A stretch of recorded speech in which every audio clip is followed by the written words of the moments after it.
I've just come across a subscriber, which is unusual. It's only the second time I've seen a subscriber, really. But I was accosted by one in the Dukery's farm shop last year, who was only too pleased to say how much he enjoyed the channel.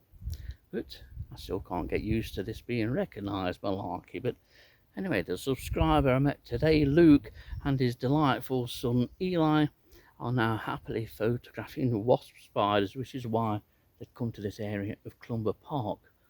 Fortunately, I'd just been and filmed them not 5 minutes beforehand. However, if they'd been coming here to look for the Gorse Mite featured on this bush last year, they'd be in for a great disappointment.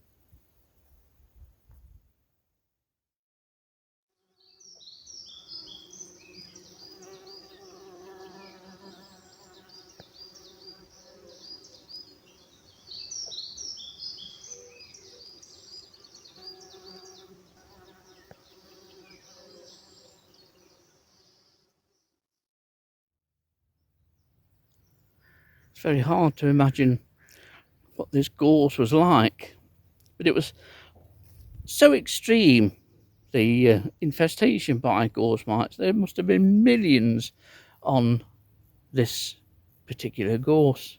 It was quite a sight. It was a fabulous sight in a way. And of course, all the webbing from last year has disintegrated and degraded over the ensuing months. And the population of Gores Mites seem to be elsewhere. There are small webs appearing on some of the areas of gorse around here, but the gorse that was so heavily infected last year is fine.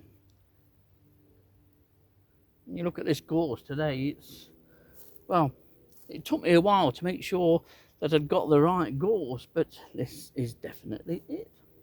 And there isn't a single Gores Mite on it. I'm quite astounded, to be honest, but I'm very pleased that it survived.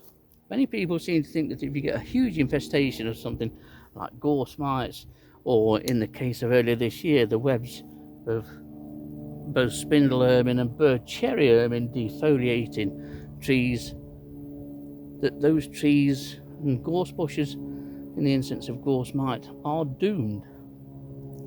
They aren't. Not everything that's described as invasive would do a great deal of damage. And certainly, I think many people thought that this gorse would have had it. Far from it. It's done okay. When you think about it, anything that's invasive and preys on a plant, it's not really in that species' interest to completely eradicate the plant. It's like having a pantry full of food and then bricking the door up. You wouldn't do it.